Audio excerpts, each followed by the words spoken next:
મારું નામ જાનવી છે અને હું ગુજરાતની અંદર રહું છું. મારા પરિવારમાં અમે 3 લોકો રહીએ છીએ. મારા પતિ અને મારો 18 વર્ષનો છોકરો, જેનું નામ રાઘવ છે. મારા પતિ હંમેશા કામને લીધે બીજા શહેરમાં જતા હોય છે અને આ વખતે તે ઘણા લાંબા સમય માટે સુરત રહ્યા હતા.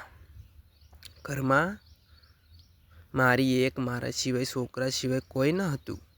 હું મારા છોકરાને મારો દીકરો નહીં પણ એક મિત્ર સમજતી હતી.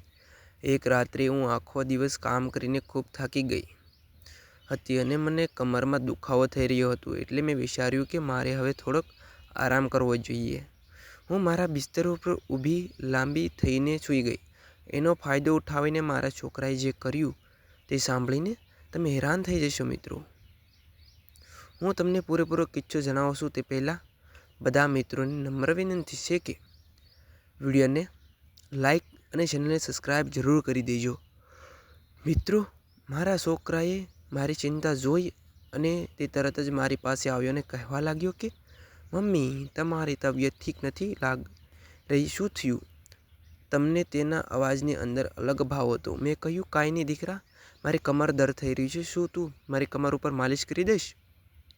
મને ખૂબ જ થાક લાગ્યો છે. તેણે કહ્યું, મમ્મી તમે આરામ કરો, તમારા પગની અંદર કમરની માલિશ હું કરી દઉં છું. તે મારી પાસે આવ્યો અને હું મારા બિસ્તર ઉપર સૂઈ ગઈ અને મારી આંખો બંધ કરી દીધી. મારા છોકરાએ તેલની બોટલ ખોલી અને કહ્યું કે ધીરે ધીરે માલિશ કરશે. જ્યારે તે મારી કમર ઉપર તેલ લગાવવા લાગ્યો ત્યારે મને ગરમી મહેસૂસ થવા લાગી. તેની આંગળીઓ મારા શરીર ઉપર ધીમે ધીમે ફરી રહી હતી અને આરામની અનુભૂતિ થવા લાગી હતી. મારા છોકરાનું ધ્યાન મારી દરેક પ્રક્રિયા ઉપર હતું. તેણે થોડો વધારે દબાવ બનાવ્યો. હું મહેસૂસ કરી રહી હતી કે મારો દર્દ, મારો દુખાવો ધીમે ધીમે ઓછો થાય છે.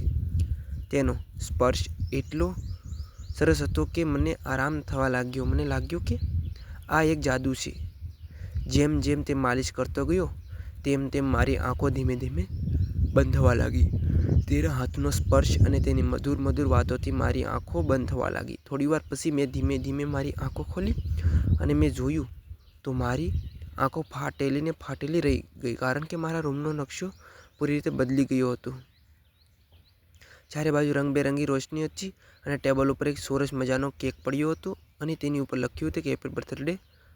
મારા છોકરાએ મારી માટે સરપ્રાઈઝ પ્લાન બનાવ્યો હતો અને તેને લગાડી દીધો અને કહ્યું કે તે આ બધું રીતે કર્યું. તે હસતા હસતા બોલ્યો, માં, મેં વિચાર્યું કે તમને ખુશ કરવા માટે આ ખૂબ જ સારો રસ્તો છે. તેની માસુમિયત અને તેના પ્રેમ મારા દિલથી આનંદ ભરી દીધું. મારા છોકરાએ મને શીખવાડ્યું કે જીવનના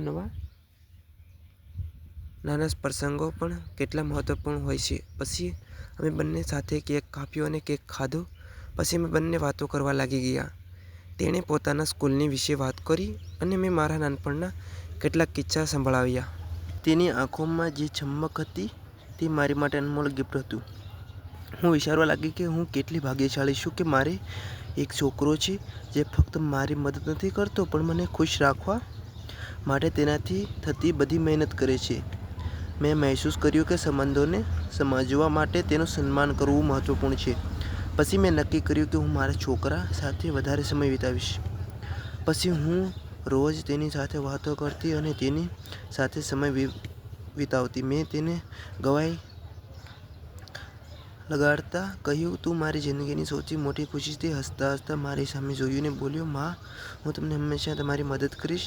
આ દિવસ અમારા બંને વચ્ચે પ્રેમનો એવો નવો અધ્યાય હતો જે અમને બંનેને વધારે નજીક લાવ્યો. મિત્રો, તમે પણ જો રાઘવની જેમ તમારી માને દિલથી પ્રેમ કરતા હોય તો વિડીયોને લાઈક અને ચેનલને સબસ્ક્રાઈબ જરૂર કરતા જજો. તો ભૂલતા નહીં મિત્રો, અને પૂરેપૂરો વિડીયો જોવા બદલ તમારો ખૂબ ખૂબ ધન્યવાદ મિત્રો. ફરી મળીશું આવતીકાલે એક સારી એવી વાર્તાની અંદર અને એક નવા વિડીયોની અંદર. તો ત્યાં સુધી આવજો મિત્રો. વિડીયો પૂરેપૂરો જોવા બદલ તમારો ખૂબ ખૂબ ધન્યવાદ મિત્રો.